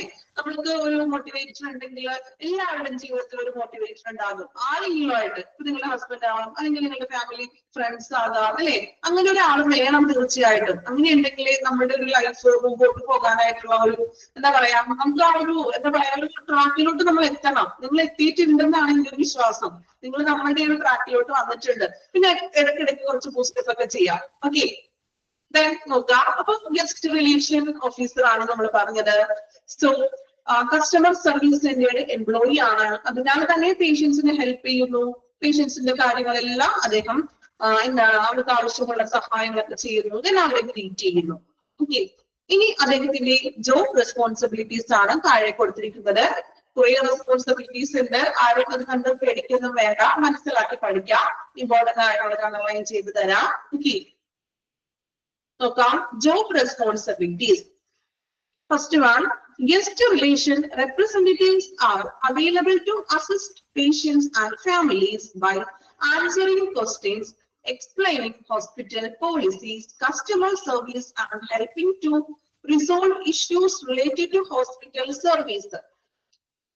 എന്താണ് ഫസ്റ്റ് റെസ്പോൺസിബിലിറ്റി എന്ന് പറഞ്ഞിട്ടുണ്ടെങ്കിൽ, ഈ guest relation representatives are available to assist patients and family. പേഷ്യന്റിനെയും പേഷ്യന്റിന്റെ ഫാമിലിയെയും അസിസ്റ്റ് ചെയ്യാന്ന്, ഹെൽപ്പ് ചെയ്യാന്ന്. ഇങ്ങനെ ബൈ ആൻസറിങ് ക്വസ്റ്റ്യൻസ്. ഇനി അവരെന്തെങ്കിലും ഡൗട്ട്സുകൾ ചോദിക്കുകയാണെങ്കിലോ അതിനുള്ള മറുപടി പറയുക. പേഷ്യന്റ് ആണെങ്കിലും പേഷ്യന്റിന്റെ ഫാമിലി ആണെങ്കിലും അവർ ചോദിക്കുന്ന ക്വസ്റ്റ്യൻസിന് അപ്പോൾ എന്തെങ്കിലും ഡൗട്ട്സുകൾ ആയിരിക്കാം. ചിലപ്പോൾ ട്രീറ്റ്മെന്റ്സിന്റെ എന്തെങ്കിലും ഡൗട്ട് ആയിരിക്കാം, അല്ലെ?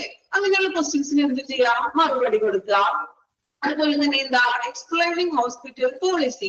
ഹോസ്പിറ്റലിലെ റൂൾസ് ആൻഡ് റെഗുലേഷൻസ് അല്ലെങ്കിൽ ഹോസ്പിറ്റലിന്റെ നയങ്ങളൊക്കെ ഉണ്ടാകും, അതിനെ കുറിച്ചിട്ടൊക്കെ എക്സ്പ്ലനേഷൻ ചെയ്ത് കൊടുക്കുക. കസ്റ്റമർ സർവീസ്, പേഷ്യന്റിന് വേണ്ടുന്ന സേവനങ്ങൾ ചെയ്യുക. And helping to resolve issues related to hospital service. ഇനി ഹോസ്പിറ്റലിൽ തരുന്ന സേവനങ്ങളുമായിട്ട് എന്തെങ്കിലും പ്രശ്നങ്ങൾ പേഷ്യൻസിനുണ്ടെങ്കിൽ അതിനെ റിസോൾവ് ചെയ്യുക, പരിഹാരം കാണുക. ഒറ്റ പോയിന്റിലെ കുറെ കാര്യങ്ങൾ അവിടെ ഇൻക്ലൂഡ് ചെയ്തിട്ടുണ്ട്. ശ്രദ്ധിച്ചായിരുന്നോ? ഒരൊറ്റ പോയിന്റിലാണ് എല്ലാ കാര്യങ്ങളും പറഞ്ഞിരിക്കുന്നത്. നോക്കാം, ഒരു പ്രാവശ്യം കൂടി പറയാൻ ശ്രദ്ധിക്കാം. പേഷ്യന്റിനെയും പേഷ്യന്റിന്റെ ഫാമിലിയെയും അസിസ്റ്റ് ചെയ്യണം. എങ്ങനെ അസിസ്റ്റ് ചെയ്യണം? Answering questions. ഇപ്പൊ ട്രീറ്റ്മെന്റ്സിന്റെ എന്തെങ്കിലും ഡൗട്ട്സ് ഒക്കെ ഉണ്ടെങ്കിൽ അത് ക്ലിയർ ചെയ്ത് കൊടുക്കുക. അതുപോലെ തന്നെ ഹോസ്പിറ്റൽ പോളിസി, ഹോസ്പിറ്റലിന്റെ നയങ്ങൾ, റൂൾസ് ആൻഡ് റെഗുലേഷൻസ് ഒക്കെ ഉണ്ടെങ്കിൽ എന്ത് ചെയ്യാം, അത് ഒന്ന് മീൻസ് എങ്ങനെയാണെന്നുള്ളതൊക്കെ ഒന്ന് പറഞ്ഞു കൊടുക്കണം. പ്രൊസീജിയേഴ്സും കാര്യങ്ങളൊക്കെ ഉണ്ടാവുമല്ലോ. Then customer service. Customer means patient. പേഷ്യന്റിന്റെ സേവനങ്ങളൊക്കെ ചെയ്ത് കൊടുക്കുക. അതുപോലെ തന്നെ എന്താ helping resolve issues related to hospital service. ഹോസ്പിറ്റലിൽ തരുന്ന സേവനങ്ങളുമായിട്ടുള്ള എന്തെങ്കിലും പ്രശ്നങ്ങൾ ഉണ്ടെങ്കിൽ അതിനുള്ള പരിഹാരം സോൾവ് ചെയ്ത് കൊടുക്കാം. ഓക്കെ, അതാണ് ഒന്നാമത്തെ റെസ്പോൺസിബിലിറ്റി എന്ന് പറയുന്നത്. ഇനി രണ്ടാമത്തെ നോക്കാം. Attend to inquiries requested by the guest, customer, or foreign patients regarding facilities provided and everything else. എന്താണ് പറയുന്നത്? Attend inquiries. Inquiries എന്ന് പറഞ്ഞിട്ടുണ്ടെങ്കിൽ എന്താണ്? ആവശ്യങ്ങളൊക്കെ. അതായത് ഇപ്പോ ബൈ ഗസ്റ്റ്, അതായത് ഇപ്പൊ പേഷ്യന്റിന്റെ എക്സാമ്പിൾ ആണ് ബ്രാക്കറ്റിൽ കൊടുക്കുന്നത്. ഫോറിൻ പേഷ്യന്റ്, ഹോസ്പിറ്റലിലാണെങ്കിലും ഫോറിൻ പേഷ്യൻസ് ഒക്കെ വരും അല്ലെ. അപ്പൊ അവർക്ക് എന്തെങ്കിലും അന്വേഷണങ്ങളും ഡൗട്ട്സുകളും കാര്യങ്ങളൊക്കെ ഉണ്ടെങ്കിൽ അത് ക്ലിയർ ചെയ്ത് കൊടുക്കുക, അവരെ അറ്റൻഡ് ചെയ്യാം. അവരുടെ എന്തെങ്കിലും മനസ്സിലാവാത്തതോ അങ്ങനെ അവർക്ക് പ്രത്യേകമായിട്ടുള്ള കുറച്ച് സൗകര്യങ്ങൾ എന്തെങ്കിലും വേണമെങ്കിൽ അങ്ങനെയുള്ള കാര്യങ്ങളൊക്കെ ഒന്ന് അറ്റൻഡ് ചെയ്യാന്ന്.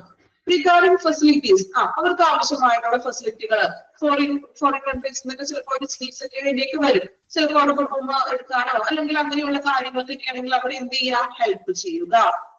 Then check if adequate welcome facilities are available for everyone whose arrival is in the list. അതായത് ഉദ്ദേശിക്കുന്നത് ഹോസ്പിറ്റലിലേക്ക് അറൈവ് ചെയ്യുന്ന പേഷ്യൻസ് ലിസ്റ്റിലുള്ളതെന്നുണ്ടെങ്കിൽ ഇപ്പോൾ ഓൾറെഡി അപ്പോയിന്റ്മെന്റ് എടുത്തിട്ട് അങ്ങനെയുള്ള പേഷ്യൻസുകൾ ഹോസ്പിറ്റലിലേക്ക് കടന്നു വരുന്ന പേഷ്യൻസിനെ എന്ത് ചെയ്യാം, വെൽക്കം ചെയ്യാന്ന്, ഗ്രീറ്റ് ചെയ്യുക. നമ്മൾ വന്ന് കയറുമ്പോൾ തന്നെ ഗ്രീറ്റ് ചെയ്യാനായിട്ട് 2-3 വ്യക്തികളൊക്കെ ഹോസ്പിറ്റലിൽ ഉണ്ടാവും, ശ്രദ്ധിച്ചിട്ടുണ്ടോ? ജെന്റിൽമാൻ ആയിട്ടുള്ള കുറച്ച് ആളുകളൊക്കെ ഉണ്ടാവും, നല്ല വെൽ സ്യൂട്ട് ആയിട്ടുള്ള ഡ്രസ്സൊക്കെ ഇട്ടിട്ട് നിൽക്കാറില്ലേ, കണ്ടിട്ടുണ്ടാവും നിങ്ങള്. പക്ഷെ ആളുടെ പേര് ഗസ്റ്റ് റിലേഷൻ ഓഫീസർ ആണെന്ന് നമുക്ക് അറിയില്ലായിരിക്കാം. ഓക്കെ, നമ്മൾ ഹോസ്പിറ്റലിലോട്ട് ചെയ്യുമല്ലോ, അപ്പൊ തന്നെ അവര് എന്താ വേണ്ടത്, ഏത് ഡോക്ടറെ കാണേണ്ടത് അല്ലേ, നമ്മളോട് ഇങ്ങോട്ട് വന്നിട്ട് എല്ലാ കാര്യങ്ങളും ചോദിക്കാറുണ്ട് അല്ലേ. അപ്പോൾ പറയുന്നത് ഹോസ്പിറ്റലിലേക്ക് കടന്നു വരുന്ന എല്ലാ പേഷ്യൻസിനെയും എന്ത് ചെയ്യണം, അറൈവൽ ചെയ്തിട്ടുള്ള പേഷ്യൻസിനെ എല്ലാം വെൽക്കം ചെയ്യാം. Then attend to VIPs. VIP എന്ന് പറഞ്ഞാൽ ആരാ, very important person with more attention. VIP പേഷ്യൻസിന് കുറച്ചും കൂടി മോർ അറ്റൻഷൻ കൊടുക്കണം എന്ന്. നമ്മൾ ഹോസ്പിറ്റലിൽ VIP പേഷ്യൻസുകൾ വരുമ്പോൾ കുറച്ചും കൂടി ഒരു നോർമൽ പേഷ്യൻസിനേക്കാളും കുറച്ചും കൂടി അവർക്ക് കൂടുതലായിട്ടുള്ള ഒരു അറ്റൻഷൻ കൊടുക്കാറില്ലേ? നമ്മുടെ ഫിലിമിലൊക്കെ കാണാറില്ലേ? ഫിലിമിൽ കണ്ടിട്ടില്ലേ നിങ്ങള്? ഏത് ഫിലിമിലാണ് കണ്ടേക്കുന്നത്? എക്സാമ്പിൾ എന്താ പറഞ്ഞേ? ഞാനൊക്കെ ഫിലിമിന്റെ എക്സാമ്പിളൊക്കെ പറയാറുണ്ട് ക്ലാസ്സിൽ, കാരണം അങ്ങനെ പറഞ്ഞാൽ നിങ്ങൾക്ക് പെട്ടെന്ന് ക്ലിക്ക് ആവുള്ളൂ. വേറെ എന്ത് ന്യൂസ് പേപ്പർ വാങ്ങിച്ചോന്ന് ചോദിച്ചിട്ടുണ്ടെങ്കിൽ നിങ്ങൾക്ക് ആർക്കും അറിയായിരിക്കും. പക്ഷെ ഒരു ഫിലിമാണെന്ന് പറഞ്ഞെങ്കിലോ നിങ്ങൾക്ക് പെട്ടെന്ന് അത് മനസ്സിലാവും. വണ്ണിലാണോ? മുൻകൂട്ടി. ഓക്കെ. ഇങ്ങനെ അതുപോലെ തന്നെ നമ്മുടെ ദിലീപിന്റെ CID മൂസ കണ്ടിട്ടില്ലേ? സിനിമ കണ്ടിട്ടുണ്ടോ? CID മൂസ ഫിലിം കണ്ടിട്ടില്ലേ എല്ലാവരും? ഞാൻ കണ്ടിട്ടുണ്ടാവുമല്ലോ. അതില് ഒരു VIP ഹോസ്പിറ്റലിൽ അഡ്മിറ്റ് ആവുന്ന സീൻ ഉണ്ട്. ആരായിരുന്നു? CM ആണെന്ന് തോന്നുന്നു അല്ലെ? CM അല്ലേ? ഓക്കെ. അപ്പൊ CM-നെ അഡ്മിറ്റ് ചെയ്യുമ്പോഴേ കുറച്ച് എന്താ പറയാ, മോർ അറ്റൻഷൻ ആണ് കൊടുക്കാറുണ്ട്. ശ്രദ്ധിച്ചോ നിങ്ങള്? ഭയങ്കര പോലീസ് പ്രൊട്ടക്ഷൻ ഉണ്ട് അല്ലെ, സെപ്പറേറ്റ് ആയിട്ടുള്ള VIP ഗസ്റ്റ് റൂം ആയിരിക്കും, അല്ലെങ്കിൽ പോലീസ് പ്രൊട്ടക്ഷൻസ് കാര്യങ്ങളൊക്കെ ഉണ്ടാകും അല്ലേ? അത് തന്നെ കാര്യം. അതായത് VIP പേഷ്യൻസ് ഹോസ്പിറ്റലിൽ വരുമ്പോ അവർക്ക് കുറച്ചും കൂടി മോർ അറ്റൻഷൻ കൊടുക്കണം. ഓക്കെ, ക്ലിയർ ആണല്ലോ? എക്സാമ്പിൾ പറഞ്ഞപ്പോൾ ക്ലിയർ ആയില്ലേ? Then അടുത്ത പോയിന്റ് നോക്കാം. Maintaining polite and humble personality while attending to the guest. ഗസ്റ്റിനെ അറ്റൻഡ് ചെയ്യുമ്പോൾ, അതായത് പേഷ്യൻസിന്റെ അടുത്ത് സംസാരിക്കുമ്പോഴും പേഷ്യന്റിന് നമ്മൾ അറ്റൻഡ് ചെയ്യുമ്പോഴും maintain a polite and humble personality, വളരെ പൊളൈറ്റ് ആയിട്ട് വളരെ മര്യാദയോട് കൂടി വളരെ ബഹുമാനത്തോട് കൂടിയിട്ടുള്ളൊരു ബിഹേവിയർ ആയിരിക്കണം പേഷ്യന്റിന്റെ അടുത്ത് പെരുമാറാൻ. എത്ര ഇതുണ്ടെങ്കിലും ക്ഷമയോടെ അല്ലെ, ചിലർക്ക് നമുക്ക് എന്താ പറയാ, ഒരുപാട് നമ്മൾ ക്ഷമിക്കുന്നു എന്ന് പറയും അല്ലെ, ചില ആളുകൾക്ക് പെട്ടെന്ന് അത്ര ക്ഷമയൊന്നും കിട്ടില്ല. സോ ഇങ്ങനെ ഒരു ഗസ്റ്റ് റിലേഷൻ പറഞ്ഞിട്ടുണ്ടെങ്കിൽ മാക്സിമം ക്ഷമ വേണമെന്ന്. ചിലപ്പോ പേഷ്യന്റ് എന്തെങ്കിലും എതിർത്തൊക്കെ പറയാതിരിക്കാം, പക്ഷെ നമ്മൾ എപ്പോഴും വളരെ മര്യാദയോട് കൂടി പൊളൈറ്റ് ആയിട്ട് അല്ലെങ്കിൽ ഹംബിൾ ആയിട്ട് വേണം നമ്മൾ നിൽക്കുവാൻ. ഓക്കെ, ഫസ്റ്റത്തെ 5 പോയിന്റ് ഒന്ന് വായിച്ചു നോക്കിക്കോളൂ. ഒരുപാട് പോയിന്റ് ഉണ്ടല്ലോ, 5 പോയിന്റ് വായിക്കാം, എന്നിട്ട് നമുക്ക് അടുത്ത 5 പോയിന്റ് പറയാം. മെയിൻറ്റെയിൻ വരെ കേട്ടോ, ആദ്യത്തെ 5 പോയിന്റ് വായിക്കാം, ക്ലിയർ ചെയ്യാം.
കംപ്ലീറ്റ് ചെയ്തില്ലേ? ഇനി അടുത്ത 5 പോയിന്റ് നോക്കാം. Provide a detailed description of all the information that can be potentially asked for along with the document needed എന്നാണ് പറയുന്നത്. അതായത് പേഷ്യന്റിന്റെ ഇപ്പോ ആവശ്യമായിട്ടുള്ള രേഖകൾ provide detailed description of all information that can be potentially asked for along with the document needed. ഇപ്പോ example പറയുകയാണെങ്കിൽ ഇപ്പോൾ discharge ഒക്കെ ചെയ്ത് പോകുന്ന പേഷ്യൻസ് ആണെങ്കിലും പേഷ്യൻസിന് വേണ്ടുന്ന ഡീറ്റെയിൽഡ് ആയിട്ടുള്ള ഡിസ്ക്രിപ്ഷൻ എല്ലാ വിവരങ്ങളും പേഷ്യൻസിന് നമ്മൾ ഡോക്യുമെന്റ്സ് നൽകിയിരിക്കണം എന്ന്. അതായത് ഇപ്പോൾ ടെസ്റ്റുകളുടെ റിസൾട്ടുകൾ ആകണം, ഇപ്പൊ സ്കാൻ ചെയ്തിട്ടുള്ള സ്കാനിങ് റിപ്പോർട്ട്സുകൾ, ഇപ്പോൾ ലബോറട്ടറിയിലെ റിസൾട്ടുകൾ, ഇതെല്ലാം കൃത്യമായിട്ട് നമ്മള് റിസൾട്ടുകളൊക്കെ ആണെങ്കിൽ അതൊക്കെ നമ്മൾ കൃത്യമായിട്ട് പേഷ്യൻസിനെ കൊടുത്ത് വിവരങ്ങളൊക്കെ നൽകിയിരിക്കണം. Take care of each and everything guests might need and for avoid a last minute rush. Take care of each and everything the guest might need and for to avoid last minute rush. അതായത് അവസാനത്തെ ആ ഒരു rush means അവസാനത്തെ ആ ഒരു തിരക്ക് ഒഴിവാക്കാനായിട്ട് എല്ലാ കാര്യങ്ങളും കൃത്യമായിട്ട് ചെയ്യണം എന്ന്. അതായത് നിങ്ങളുടെ ഒരു കാര്യം തന്നെ പറയാം, നമ്മൾ ചില ആൾക്കാരുണ്ട് അല്ലെ, ഇപ്പോഴൊന്നും പഠിക്കില്ല, 6 മാസം നീണ്ടു നിവർന്ന് കിടക്കുന്നുണ്ടല്ലോ കോഴ്സ് തീരാനായിട്ട് അല്ലെ, ലാസ്റ്റ് ഒരു 5 മാസം കഴിയട്ടെ, ആ 1 മാസം നമുക്ക് പഠിക്കാം എന്ന് ചിന്തിച്ചിട്ടുള്ള ആളുകൾ ഈ കൂട്ടത്തിൽ ഉണ്ടെന്ന് തന്നെ ഞാൻ ഉറപ്പിച്ച് പറയാം. ആരൊക്കെയാണെന്ന് പറയണില്ല. ഓക്കെ, ധന്യ പേര് പറയണോ? ഓക്കെ, അപ്പൊ അങ്ങനെയുള്ള കുറെ ആളുകളുണ്ട്. ലാസ്റ്റ് മിനിറ്റ് എന്ത് കാര്യം ചെയ്യാനാണെങ്കിലും അത്രയും ദിവസങ്ങൾ മുന്നുണ്ടെങ്കിലും നമ്മൾ ചെയ്യില്ല. നമ്മൾ എന്ത് ചെയ്യും? എല്ലാം കൂടി ലാസ്റ്റ് നിമിഷം നമുക്ക് തലേദിവസം പഠിച്ചാലേ തലയിൽ കയറുള്ളൂ അല്ലെ എന്നുള്ള കുറച്ച് ആളുകളുണ്ട്. സോ ഇവിടെ പറഞ്ഞത് ആ ഒരു കാര്യമാണ്, ലാസ്റ്റ് മിനിറ്റ് റഷിന് വേണ്ടി വെച്ചേക്കാൻ പാടില്ലാന്ന്. കൃത്യമായിട്ട് എവറിത്തിങ് ജസ്റ്റ് മൈ പേഷ്യന്റിന്റെ ആവശ്യങ്ങൾ നമ്മൾ അപ്പോൾ തന്നെ കാര്യങ്ങൾ ചെയ്തു കൊടുക്കാന്ന്, അല്ലാതെ എല്ലാം കൂടി ലാസ്റ്റ് മിനിറ്റ് റഷിന് വേണ്ടി മാറ്റി വെക്കാൻ പാടില്ലാന്ന്. ഓക്കെ, അപ്പോ അങ്ങനെ ലാസ്റ്റ് മിനിറ്റ് മാറ്റി വെച്ചേക്കാൻ തീരുമാനിച്ചിരിക്കുന്ന ആളുകളൊക്കെ അതൊന്നും മാറ്റിയേക്കട്ടോ. ഓക്കെ, കുറച്ചങ്ങനെ ഫ്രണ്ടിലോട്ട് പോയിക്കോളൂ. ലാസ്റ്റ് മിനിറ്റത്തേക്ക് വെച്ചിട്ടുണ്ടെങ്കിൽ പ്രോബ്ലം ആണ്. Okay, check the amenities for their quality and proper provision to leave no ground for complaints.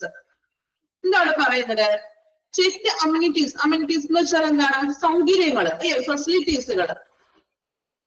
Then their quality and proper provision to leave no ground for complaints. അതായത് പരാതികൾക്ക് കാരണമില്ലാതിരിക്കാൻ, പരാതികളൊന്നും വരാതിരിക്കാനായിട്ട് സൗകര്യങ്ങളും ഗുണനിലവാരം, അതിന്റെ quality, അവിടുത്തെ ഫെസിലിറ്റികളും അതുപോലെ facility കൊടുക്കുന്ന ക്വാളിറ്റികൾ എത്രത്തോളം ഉണ്ടെന്ന് പരിശോധിക്കണം എന്ന്. കംപ്ലൈന്റ്സ് ഒന്നും വരാതിരിക്കാൻ, പേഷ്യന്റിന്റെ ഭാഗത്ത് നിന്ന് കംപ്ലൈന്റ്സ് ഒന്നും ഉണ്ടാവാൻ പാടില്ല. ചിലപ്പോൾ അവിടുത്തെ സൗകര്യങ്ങളുടെ അഭാവം പോലെ പേഷ്യന്റ് കംപ്ലൈന്റ് പറയാം. സോ അങ്ങനെയുള്ള സൗകര്യങ്ങളൊക്കെ നോക്കുക. അതുപോലെ ക്വാളിറ്റിയുള്ള സേവനങ്ങളാണ് നമ്മൾ ഹോസ്പിറ്റലിൽ പ്രൊവൈഡ് ചെയ്യുന്നത് എന്നൊക്കെ എന്ത് ചെയ്യണം? പരിശോധിക്കുക.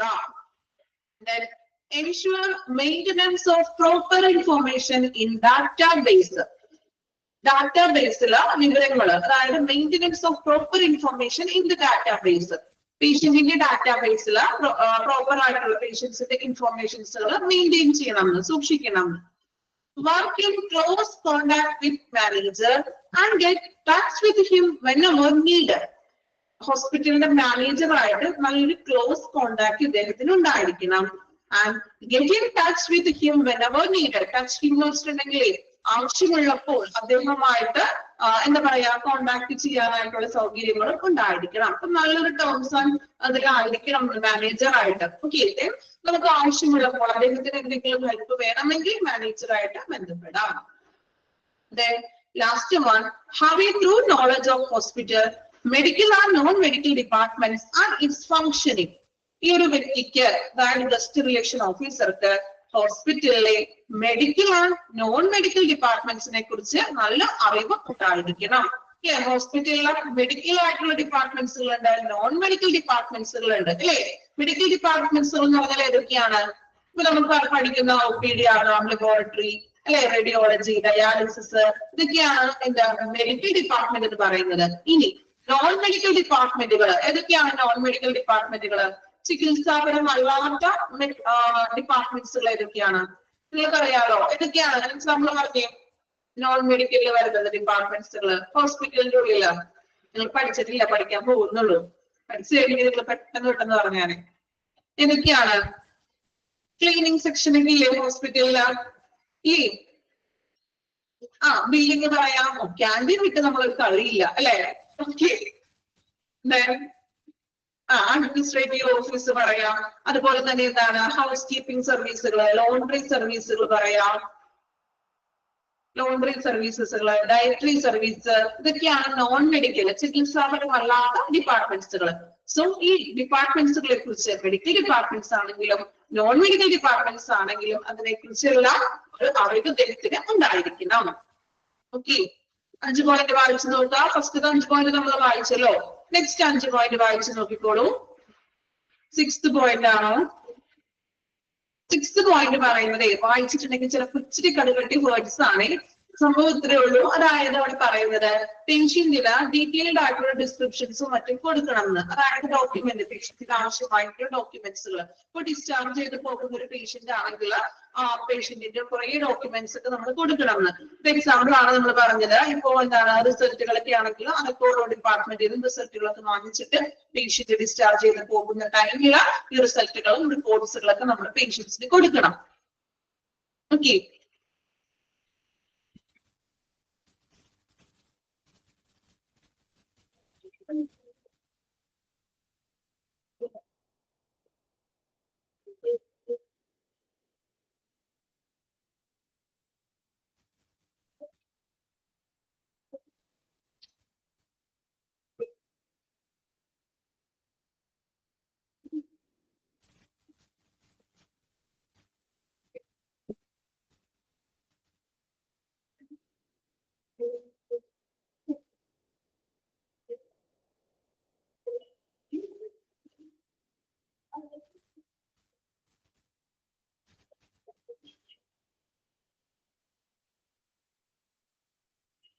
Finds the community out of job responsibility.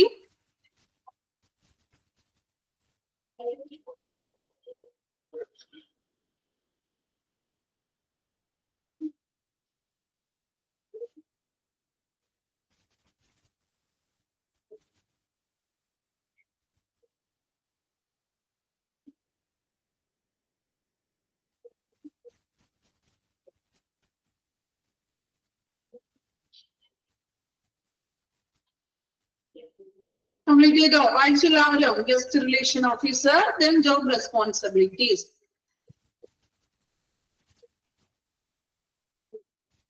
Okay. അപ്പൊ നമ്മുടെ ഈ ഒരു ഔട്ട് പേഷ്യന്റ് എന്നുള്ള ഒരു ചാപ്റ്റർ ഇവിടെ കംപ്ലീറ്റ് ആയിട്ടുണ്ട്. പെട്ടെന്ന് കംപ്ലീറ്റ് ആയില്ലേ?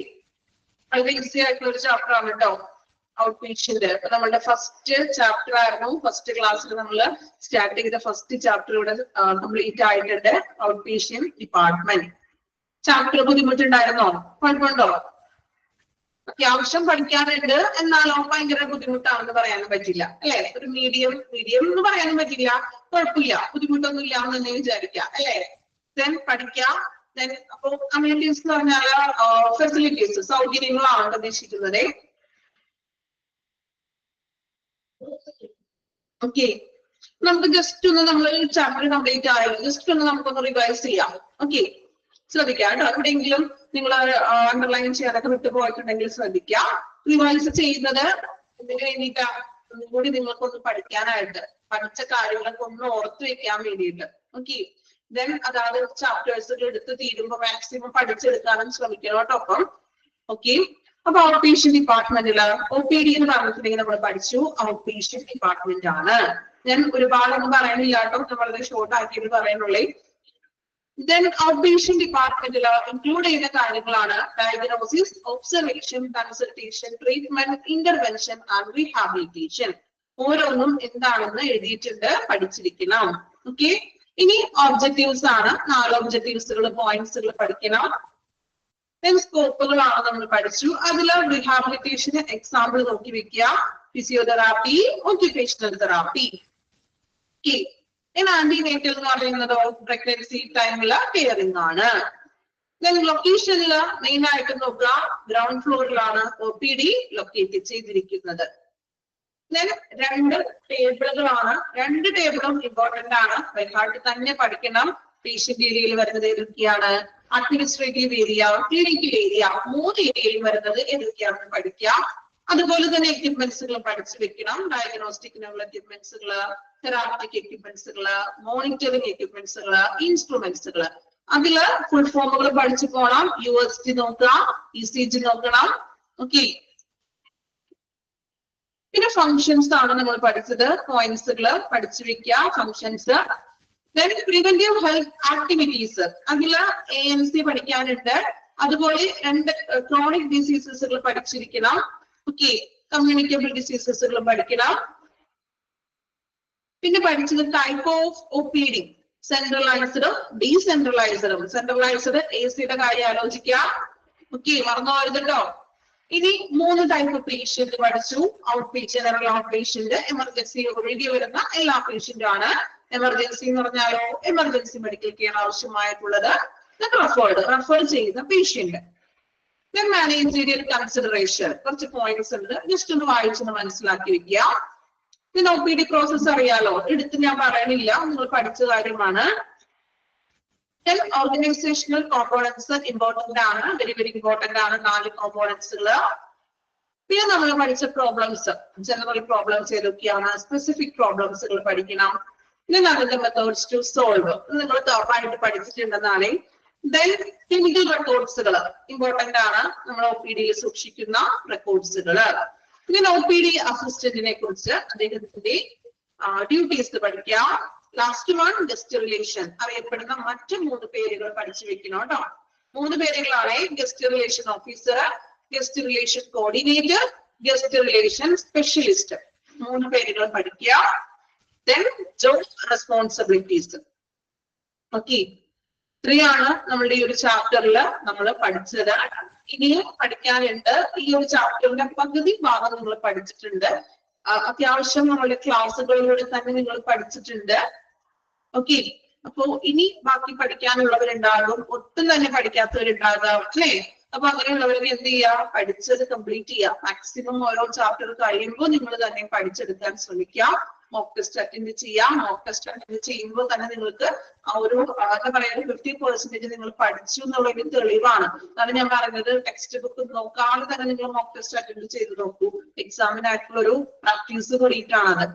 ഓക്കെ, അപ്പൊ ഇനി അടുത്ത ക്ലാസ്സിൽ നമുക്ക് പുതിയൊരു ചാപ്റ്റർ ആയിരിക്കും, ഏതാണെന്ന് ഞാൻ കൺഫേം ചെയ്തിട്ട് പറയാം. ഓക്കെ, അപ്പോ നന്നായിട്ട് പഠിക്കാം, മോക്ക് ടെസ്റ്റ് ഒക്കെ അറ്റൻഡ് ചെയ്യാം.